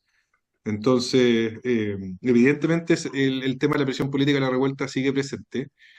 Como te digo, a mí me quedan la mayoría de los casos míos y del equipo que trabajo yo, los hemos ido cerrando, algunos con absoluciones, con gente que estuvo privada de libertad, como por ejemplo el incendio del metro, de La Granja. Nosotros fuimos abogados de eso, de Omar, y ahí tuvimos buen resultado. En otros también tuvimos buenos resultados, pero con condena, en libertad, y los únicos dos que nos quedan, por lo menos a nuestra agrupación, son a Tomás González y Héctor Herrera. Pero hay varios casos más, ¿no? No sé cuánto es el número total, en todo caso. No, ahí no sé si serán más de 20, no lo sé. Pero debe ir por ahí más o menos el número. Ya. Eh, y en razón de lo que me dices de los presos subversivos y anarquistas de larga condena, ahí la situación está muy dura, ¿no? Ahí nosotros también como agrupación tenemos vínculos con ellos en cuanto a las defensas, en la medida que fuimos apagando, en nuestra participación, obviamente, lo digo modestamente, el incendio de la revuelta. Ya nos tuvimos que concentrar en esos casos que son más grandes. Estuvimos en la defensa de Solar, de Francisco Solar. Yo soy abogado de ambos actualmente, de Francisco Solar y de Mónica Caballero. Y bueno, vimos la reacción del Estado, una desproporción ya inédita para dar una sanción ejemplar de 86 años en el caso de Francisco Solar. También rompiendo todas las lógicas que había tenido la jurisprudencia en los últimos años en relación a la colocación de artefactos explosivos. O sea, te doy un caso de referencia: el año 2018 o el 2019, hubo una persona que le dijeron el lobo solitario o algo así, que también estuvo condenada por 4 artefactos explosivos. Pero estos hechos son anteriores a la revuelta, ¿no? Y la condena fue de 40 y tantos años. Es decir, en el ejemplo que quiso dar la Corte Suprema, o sea, perdón, el tribunal, y en particular la Corte de Apelaciones de San Miguel, fue derechamente establecer una sanción mucho más alta para poder atemorizar a las personas que se rebelan contra este sistema desde esa forma. Y ahí la situación es grave. También este año hay un juicio importante, que también nosotros somos parte de la defensa, que es de Lucas y Aldo, los dos chicos anarquistas que están imputados supuestamente por una colocación de un artefacto explosivo en Gendarmería, en la Dirección Nacional de Gendarmería. Y la acusación la vamos a tener, yo creo que en un mes más, pero probablemente la acusación de la Fiscalía bordee los 60 años o por ahí, ¿no? No están, para ese tipo de casos ya no están pidiendo penas que bajen más o menos de esos años, ¿no? Que es lo que también está pasando en el sur, ¿no? A Lucho Tronamil lo condenaron hace poquito a 32 años por el caso de Naim, del cabo Naim, y más o menos las imputaciones van por esa línea. Yo creo que donde se expresa más el derecho penal del enemigo, o este derecho de tercera velocidad, como les decía, es justamente en estos casos. O sea, si uno puede ver, los de la revuelta tienen ciertas características que nos hacen entender que la presión política está, que agrava ciertos hechos desde el punto de vista punitivo, pero en el caso de quienes derechamente deciden luchar de manera más frontal, ahí sí que funciona absolutamente el derecho penal del enemigo para establecer no solamente las condenas, sino el trato, ¿no? O sea, yo, como en el caso de Francisco Solari, hemos estado peleando minuto a minuto, a pesar de que ya se acabó el caso, las condiciones carcelarias. O sea, le quieren imponer un régimen bastante restrictivo. Y más o menos fue el mismo caso de Mauricio Hernández. En el tiempo que estuve yo en la defensa, la pelea que se dio hasta el tiempo que estuve yo, que fue hace como 2 años atrás, siempre fue por ampliar justamente un régimen restrictivo que en un momento no le permitía ni siquiera ver a otras personas que fueran gendarmes, ¿no? Él venía de la aplicación de RDD de Brasil, que era demasiado dura en este plano, parecía la italiana que les digo yo, del 41 bis, que se le aplicó a Alfredo Cospito, un chico anarquista, y acá en Chile trataron de hacer un poco lo mismo con Mauricio Hernández y de a poco con la defensa se fue abriendo esta brecha. Yo entiendo que la situación de él ha ido mejorando con el tiempo, pero sin duda sigue siendo pues, para el Estado un enemigo del Estado, como Francisco Solari y otros más, que hay un trato absolutamente distinto, ¿no? Te voy a dar un ejemplo muy, muy, muy simple. Yo tengo también otros chicos que defiendo que están en el del módulo de alta seguridad del penal de la Gonzalina en Rancagua, y ellos pueden estar en el patio no sé cuántas horas, pero prácticamente todo el día. eh, y a los que están en el módulo de máxima, que justamente son de los presos políticos, son dos, solamente Ramiro y Francisco Solar, las horas de patio son ni la mitad de eso, y también un montón de restricciones en relación a las encomiendas, porque Gendarmería en este caso es una traba permanente para que se establezcan condiciones un poco más dignas de las personas privadas de libertad y en particular de los presos políticos. Ahí es donde más se ensañan, ¿no? Entonces, es una situación bastante grave.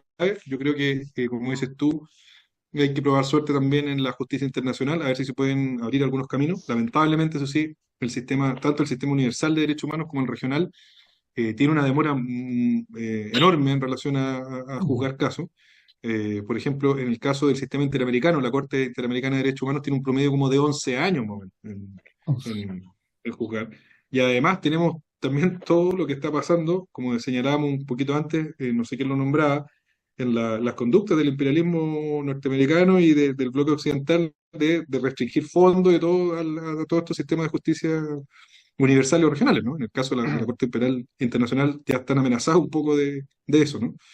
Entonces, pero sin perjuicio de eso, yo creo que ahí hay dos estrategias. Obviamente está la estrategia jurídica, que es explorar todas las vías posibles, ya sea en el sistema nacional o internacional, y la otra es la presión. La presión social es súper importante en estos casos. Recordemos que en los años 90, toda la gente que fue condenada, entre ellos Ramiro y otros más, la gente del Mapo Lautaro, del MIRE EGP, que sufrieron condenas muy largas, eh, se pudieron abrir las puertas de la cárcel en como el año 2004, 2005, a raíz principalmente no de acciones de índole legal, sino de la presión que se dio adentro de las cárceles y afuera, a pesar de que era muy difícil pensar de que podía haber una solución normativa para efecto de todos esos presos políticos, me refiero a los que fueron parte de la coordinadora subversiva, lograron salir. O sea, yo me acuerdo, por ejemplo, yo cuando entré a estudiar a la universidad en el año 2003, la pelea de la prisión política era esa, sacar a ese grupo de compañeros y compañeras que, si bien obviamente no tuvieron la mejor solución eh, legal, sí la presión de interna y externa, todas las marchas que hubo por las coordinadoras por la libertad de ellos permitió que en algún momento se abriera eso. Entonces, si se genera una estrategia conjunta en relación a la movilización social externa, interna y a la vía jurídica, yo creo que podemos tener más suerte con ese tipo de presos políticos que son los que más años les dan, ¿no? Alguien escribió en el chat, dice que a Nicolás Piña lo condenaron a 12 años. Ya, yo pensé que eran 10, pero que son 12. Me corrijo. Oye, sí, hablando justamente sobre lo mismo, sobre la coordinación, es decir, nosotros acá vemos como cuando hay hechos como el caso de los presos o el caso de las tomas u otras situaciones de conflicto social en Chile, que como que el apoyo que se pueda lograr en Chile está enormemente disperso y ¿cómo se llama? En pequeños grupos que no se logra coordinar.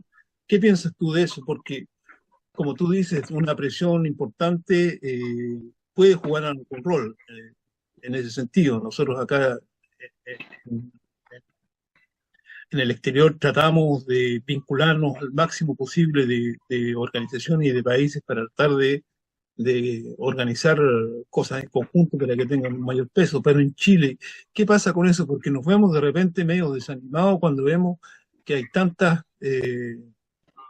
dispersión en los grupos de apoyo, en fin, sobre todo cuando no hay referentes políticos importantes que apoyen las luchas de una manera central. Después está Natalia con otra pregunta.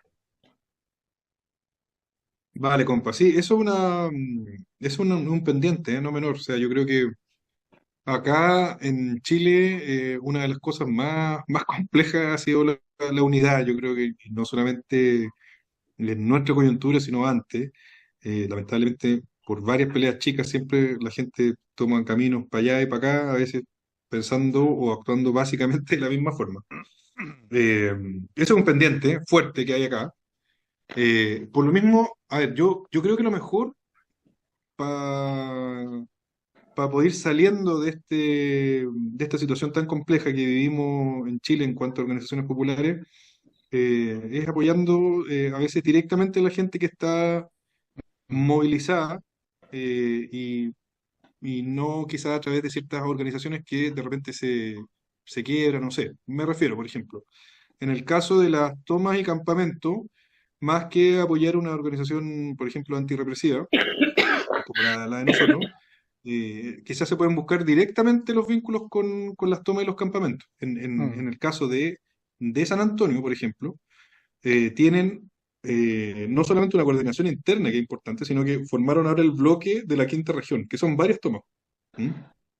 Y que tienen gente reconocida, dirigencias que les permiten de alguna manera articular la protesta social y popular allá en terreno y también dar cara a los distintos escenarios en que tienen que negociar, en fin. Entonces, yo creo que en esta coyuntura sería bueno quizás tratar de tomar directamente esos vínculos, ¿no? En el caso de la 17 de mayo, a pesar de que fue desalojada, siguen ahí afuera del terreno y hay varias personas que responden un poco por todas las personas que están ahí en el lugar, no tienen vocería, en fin, a eso me refiero.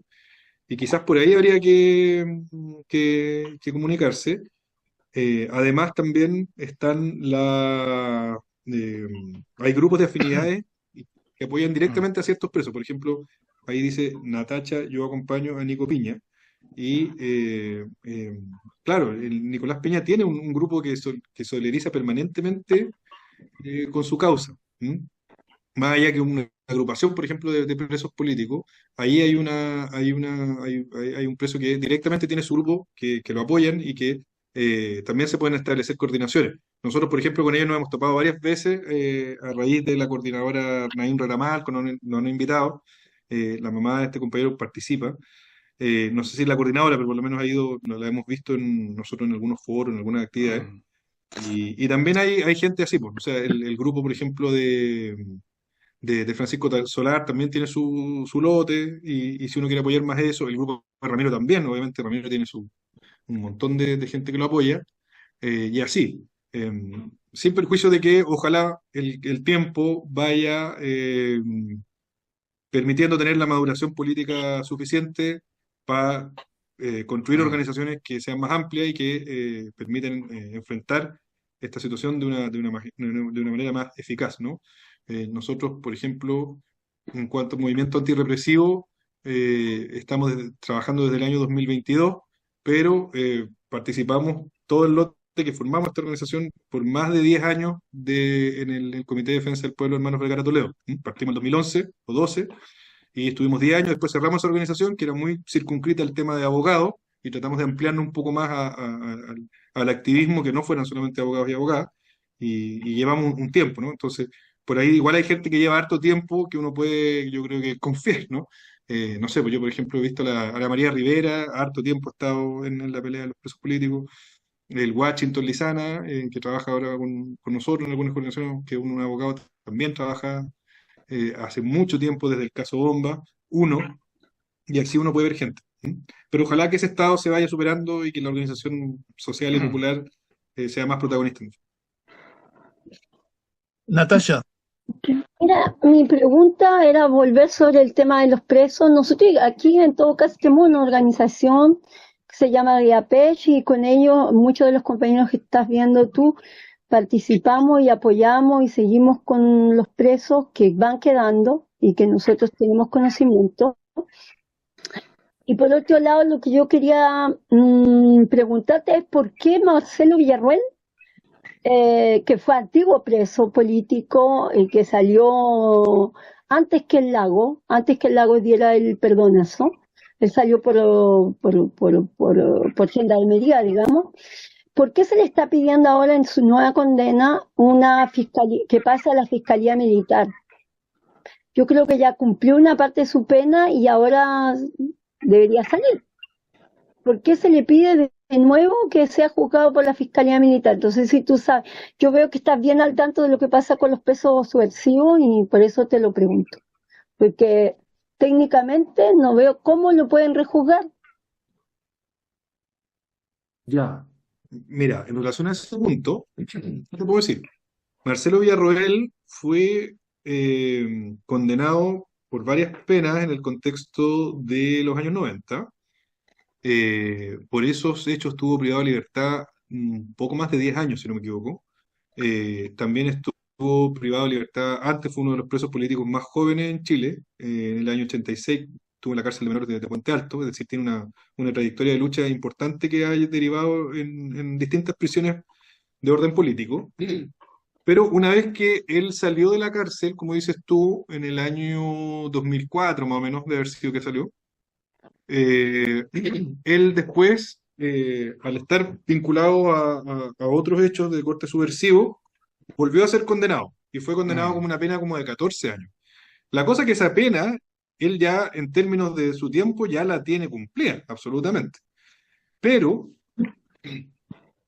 como se le revocó la condena anterior, la de justicia militar, volvió a estar vigente. No es que tenga que ser condenado o juzgado nuevamente. Lo que hace es que lo terrible es que se revivió su condena antigua de Fiscalía Militar, porque estaba sujeto a la libertad condicional. Entonces, hoy día lo que lo mantiene en prisión, que es lo más inédito, son las condenas de justicia militar, que son más de 40 años, con tribunales que obviamente no correspondían a abogados, sino que a militares, con todas las críticas que existen, y además tribunales que no tenían ningún grado de imparcialidad, es decir, eran totalmente parciales. Hay que recordar que en la justicia militar, parte de los ministros que estuvieron vinculados decían derechamente que tenían una aversión a los luchadores sociales. Creo que hay un fallo famoso que respecto del Mago Lautaro dice que son jóvenes subversivos, eróticos y no sé qué diablos más, así los catalogan. Ese es el nivel de la justicia militar.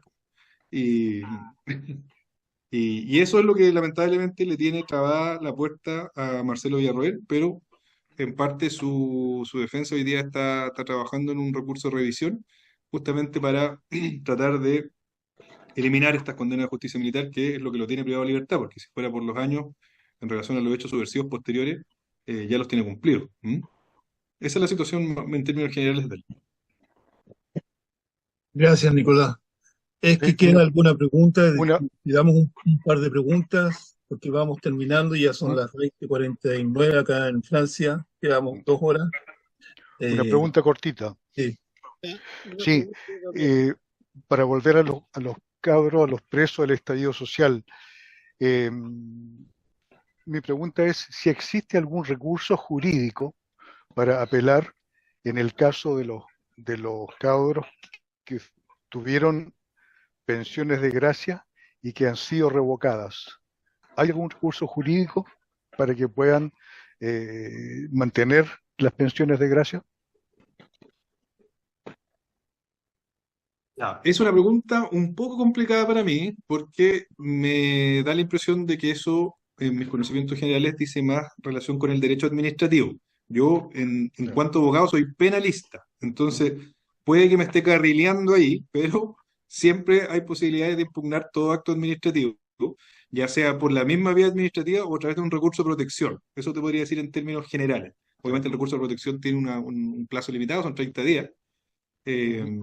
Pero si alguien lleva a cabo una defensa en esa línea, debería ser alguien que se maneje más en esos términos, en términos de corte administrativo, Administrativo. que es lo que veo yo en el fondo, que yo soy dedicado como a los juicios penales duros, ¿no? Y el tema penitenciario. Ok. Luis quería hacer una pregunta. Mira, una pregunta más de orden político. Recién se habló de una coordinadora de tomas, por ejemplo, que existe. Bueno, también hay coordinadora dentro del sector poblacional, pero en el plano político que existe algo que podría llamarse la revolucionaria, que no tiene nada que ver con la izquierda que hoy día se le llama a la que está en el gobierno, por ejemplo, no es una izquierda. Entonces, eso mi pregunta. Yo sí que hay grupos pequeños, como el Partido Revolucionario de Trabajadores, que otros más por allí, esos serían grupos, pero es que ahí tú ves como abogado, que no es el terreno político que te incumbe, sin duda, si hay un trabajo político de cierto tipo, de partido de extrema izquierda, llamémoslo, con las poblaciones, con las tomas. Es que yo he escuchado hablar algunas intervenciones en la toma de la internet, donde había jóvenes que me da la impresión que tenían una formación política. Yo estoy hablando como viejo, como muchos de nosotros, donde teníamos la esperanza que la izquierda revolucionaria iba a transformar la sociedad. Eso es una pregunta. Cualquier político, ¿no?, que estén vinculados a estas organizaciones populares. Ya, bueno, es una pregunta trascendental para la coyuntura. Yo ahí detrás de tu foto, creo que se ve bien, creo que está Miguel Enrique ahí atrás, en un cartel. Y claro, Sí, sí, es Miguel Enrique, ya. bueno, Sí, entonces, sí, pues mira, ahí es un desafío súper grande. Digo, te decía por la foto que tenía ahí atrás, porque, por ejemplo, el movimiento izquierda revolucionaria surge como una acumulación también de varias experiencias de lucha, ¿no? En aquellos años, la lucha de las tomas de terreno, en fin, dieron paso a esa maduración política para conformar organizaciones de ese corte. Yo creo que hoy día falta bastante eso, pues está ausente, pero sin perjuicio de eso, existen varios compañeros y compañeras que agrupados en distintos espacios también levantan esta idea, reivindican la lucha por la revolución, que a mí me parece absolutamente justa, como también lo hizo Miguel Enrique. Eh, y quizás el mismo proceso, eso sí, de anclaje, obviamente, de estas organizaciones con las demandas sociales y populares, como las tomas de terreno, puedan, y como mucho más, obviamente estoy hablando de las tomas de terreno, es un ejemplo, ¿no? Está la resistencia en el sur, hay distintas cosas, la resistencia estudiantil, en fin, den paso a la maduración de organizaciones que son fundamentales para enfrentar el proceso político. O sea, yo también creo en esa vía, en el fondo, de construir espacios que permitan ser más eficaces, más frontales, más también amplios en cuanto a la representación de espacios populares para luchar, ¿no? Pero creo que una de las cosas interesantes es que en la revuelta popular de octubre, muchas personas que uno puede conversar por ahí por la calle o en una población a otro lado, en un sindicato, te dicen que eso falta. Entonces, si falta es porque están pensando en que eso ocurra, ¿no? Entonces, yo creo que esa reflexión está, después del 18 de octubre está claro, eh, pero hay que ir viendo cómo pasa eso, ojalá, pues, ojalá que se vaya eso adelante y que, por ejemplo, a raíz de estos 50 años de la caída de Miguel, por lo menos la gente que es más de esa línea también ahí se atreva a salir adelante con proyectos. ¿Mm? ya, gracias. Quería hacer una pregunta, no sé si es tiempo. Sí, Isabel, dale. Ya, voy a tratar de, Sí, te no sé escuchamos. cómo. Sí, habla, habla. ¿Me escucha? Sí, sí, te escuchamos. Ya, bueno, primero hablar rapidito porque ya que está terminando. Gracias a Nicolás por todas esas informaciones que nos ha dado. Yo quería hacerle recordar, porque eres muy joven, no supo que en los años se entabló la ley ese de armas en el año 72, porque nosotros vivimos la represión de la extrema derecha que quería exterminar toda la gente de izquierda y trataba de matar. Yo fui víctima varias veces, me salvé de atentados y bueno, y quería también hacer una pregunta. Quería saber si cuando hacen acciones, las asociaciones que tienen contacto con la prensa, prensa local o prensa internacional, cosas así. Y bueno, por último esa es una cuestión, y la otra cuestión más es una información que les voy a dar, que bueno, mi asociación participa a los Juegos Paralímpicos, porque estamos aquí en toda la época de los Juegos Olímpicos, y bueno, me dio la idea, yo como soy pintora, vamos a participar al principio de septiembre, y Mauricio va a estar como antiguo deportista, va a estar en el stand de nuestra asociación como, como antiguo deportista, una pintura que yo hice donde homenaje para los Juegos Olímpicos. Mauricio va a estar en septiembre en los Paraolímpicos aquí en Nantes, en Francia. Sí, Bueno, qué comprendieron. buena esa información que está dando, compañera, súper interesante también. Me alegro ahí que estén agrupados, haciendo cosas. Voy a estar atento a lo que dice para poder verlo. Y bueno, sí, pues, o sea, yo creo que el tema de la prensa también es un tema súper eh, pendiente, ¿no? O sea, la prensa es absolutamente hegemónica en Chile en relación a una idea, eh, y ha costado mucho de que parte de la información real de lo que sucede en relación a la presión política o a las luchas sociales pueda salir en la prensa oficial, ¿no? Entonces, por eso mismo, varias alternativas independientes ahí se han ido planteando y tratando de informar desde el punto de vista local o desde la realidad nacional que la prensa oficial no informa. Por ejemplo, la radio Villa Francia, súper buena, lleva un montón de años. eh, si no me equivoco, es como de las primeras radios comunitarias a finales de los años 80, y siempre sigue siendo una buena fuente de información. Está ahí en el mismo territorio. En La Victoria, la población de La Victoria en Santiago también hay varios medios informativos. Lamentablemente una de sus compañeras fue asesinada en un contexto que evidentemente tiene que ver Carabineros, ya que eh, ahora se destapó un caso de corrupción tremendo entre funcionarios de Carabineros y justamente la gente que trabaja en MEX, que fue la que le disparó en parte a esta compañera, ¿no? Entonces, hay harta iniciativa en ese plano, pero sigue siendo un tema pendiente, creo yo, tal como es la organización popular, como plantea el compañero anterior, tener acceso o construir medios que logren abordar más una realidad que está absolutamente soterrada por parte o distorsionada por parte de los medios oficiales.